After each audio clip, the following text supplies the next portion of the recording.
जय श्री कृष्णा। दोस्तों, पितृपक्ष में श्राद्ध करते समय करें यह काम, नाराज पितर भी हो जाएंगे खुश और आपको कर देंगे मालामाल। पितृपक्ष में श्राद्ध, तर्पण और पिंडदान का एक अलग ही महत्व है। प्रत्येक वर्ष भाद्रपद मास के शुक्ल पक्ष की पूर्णिमा तिथि के दौरान पितृपक्ष की शुरुआत होती है। पितृपक्ष की शुरुआत 29 सितंबर को हो चुका है और इसका समापन पितृ अमावस्या यानी 14 अक्टूबर को होगी। पितृपक्ष में पूर्वजों की मृत्यु की तिथि के अनुसार उनका श्राद्ध किए जाने की परंपरा है। जिस जातक के पूर्वज की मृत्यु हो गई है और उन्हें पितर की मृत्यु का निर्धारित समय पता नहीं है, तो ऐसे में जातक सर्व पितृ अमावस्या के दिन पिंडदान कर सकते हैं। आपको बता दें कि श्राद्ध पक्ष पितरों के लिए समर्पित होता है। अब आइए जानते हैं कि इस वर्ष कब और कैसे तर्पण तथा पिंडदान करना चाहिए। दोस्तों, सबसे पहले जानते हैं तर्पण के प्रकार। अगर सामान्य शब्दों में कहा जाए तो तृप्त करने की क्रिया को तर्पण कहा जाता है। पितरों के लिए किए गए मुक्ति कर्म को श्राद्ध तथा तिल मिश्रित जल अर्पित करने की क्रिया को तर्पण कहते हैं। ज्योतिष शास्त्र के अनुसार तर्पण 6 प्रकार के होते हैं। पहला देव तर्पण, दूसरा ऋषि तर्पण, तीसरा दिव्य मानव तर्पण, चौथा दिव्य पितृ तर्पण, पांचवा यम तर्पण और छठवां मनुष्य पितृ तर्पण। आइए दोस्तों जानते हैं कुछ खास नियमों के बारे में। श्राद्ध का भोजन पूरी शुद्धता से बनाना चाहिए। भोजन बनाने से पहले रसोई घर को अच्छी तरह से साफ कर लें। भोजन में प्याज तथा लहसुन का इस्तेमाल नहीं करना चाहिए। आइए अब यह भी जानते हैं कि श्राद्ध का भोजन ब्राह्मण को कब कराना चाहिए। तो श्राद्ध का भोजन ब्राह्मण को सूरज चढ़ने के बाद करवाएं, क्योंकि ऐसा माना जाता है कि सूर्य की किरणों से ही हमारे पितर भोजन को ग्रहण करते हैं। ऐसे में सूर्य का प्रभाव जितना अधिक होगा, पितरों को भोजन भी उतने ही अच्छे से मिल पाएगा। इसके साथ ही इन बातों का विशेष ध्यान रखें कि जब तक ब्राह्मण को भोजन न करा दें, स्वयं भी भोजन न करें। यह आपके पितर के प्रति आपकी श्रद्धा को व्यक्त करता है। ब्राह्मण को भोजन करवाते समय मौन रहें। अगर किसी चीज़ की ज़रूरत हो तो इशारे में कहकर मंगवाएं। श्राद्ध का भोजन प्रसाद के तौर पर ग्रहण करें। दोस्तों, श्राद्ध का भोजन प्रसाद की तरह होता है, इसलिए इसमें कोई कमी नहीं निकालनी चाहिए।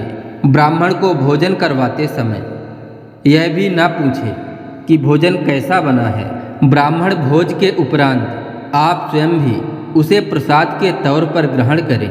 आइए जानते हैं कुछ और महत्वपूर्ण बातों के बारे में।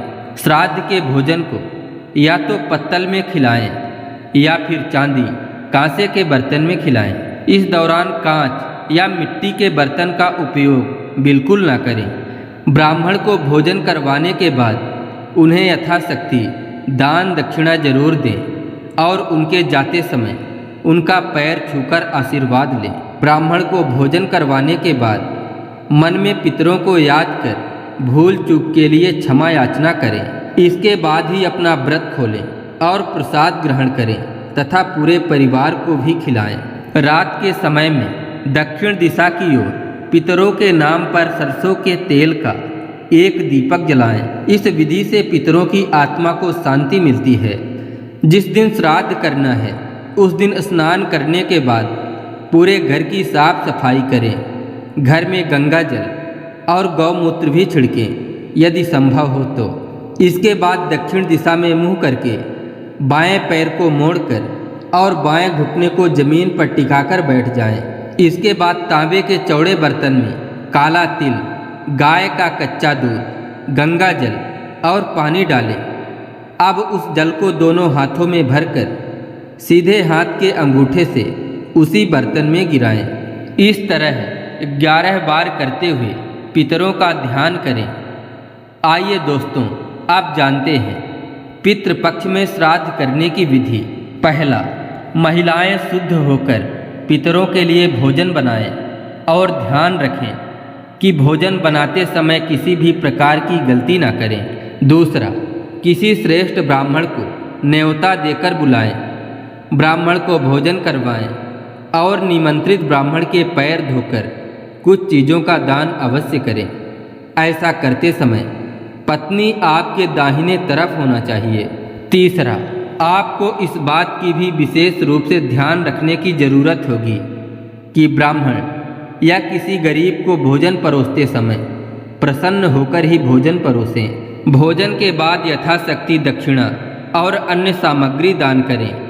आइए दोस्तों, अब जानते हैं पितृपक्ष में श्राद्ध करने के नियम। पहला, पितरों के निमित्त अग्नि में गाय के दूध से बनी खीर अर्पण करें। ब्राह्मण भोजन से पहले पंचबलि अर्थात गाय, कुत्ते, कौवे, देवता और चींटी के लिए भोजन सामग्री पत्ते पर निकालें।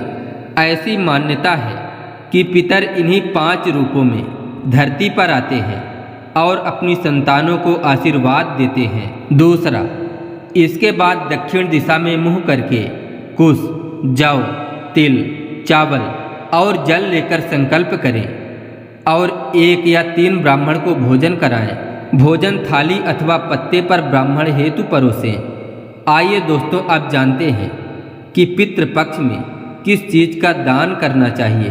पहला, गाय का दान। भूमि, तिल, स्वर्ण, घी, वस्त्र, अनाज, गुड़, चांदी तथा नमक का दान कर सकते हैं। शास्त्रों में इसे महादान कहा गया है। इसके बाद निमंत्रित ब्राह्मण की 4 बार प्रदक्षिणा कर आशीर्वाद लें। ब्राह्मण को चाहिए कि स्वाति वाचन तथा वैदिक पाठ करे तथा गृहस्थ एवं पितर के प्रति शुभकामनाएं व्यक्त करे।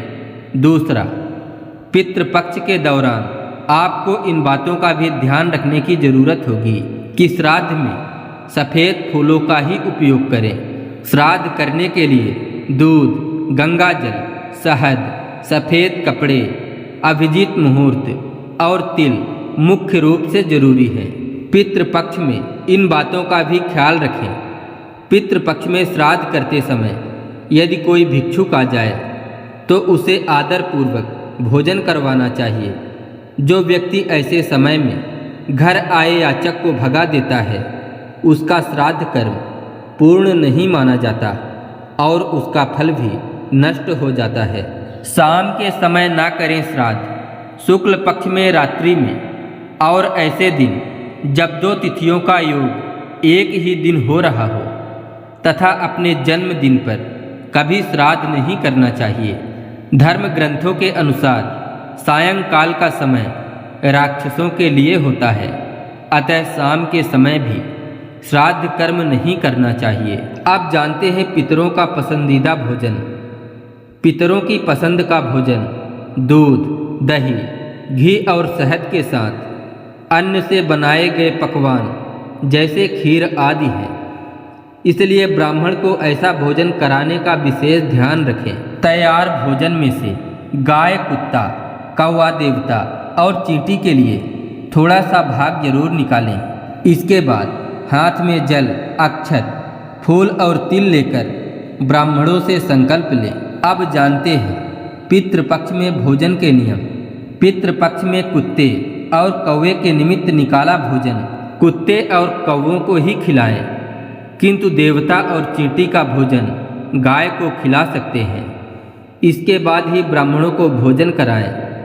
पूरी तृप्ति से भोजन कराने के बाद ब्राह्मणों के मस्तक पर तिलक लगाकर यथाशक्ति कपड़े, अन्न और दक्षिणा का दान कर आशीर्वाद पाएं। अब जानते हैं कि भोजन कराने के बाद विदा कैसे करें। ब्राह्मणों को भोजन कराने के बाद घर के द्वार तक पूरे सम्मान के साथ विदा करके आएं, क्योंकि ऐसा माना जाता है कि ब्राह्मणों के साथ साथ पितर लोग भी चलते हैं। ब्राह्मणों के भोजन के बाद ही अपने परिजनों, दोस्तों और रिश्तेदारों को भोजन कराएं। दोस्तों, अगर जानकारी अच्छी लगी हो तो वीडियो को लाइक और शेयर जरूर करें और हमारे साथ व्हाट्सएप में भी जुड़ें। व्हाट्सएप चैनल से जुड़ने के लिए डिस्क्रिप्शन में लिंक को टच करके सीधे व्हाट्सएप चैनल से जुड़ सकते हैं। मिलते हैं अगले वीडियो में, तब तक के लिए जय श्री कृष्णा, राधे राधे।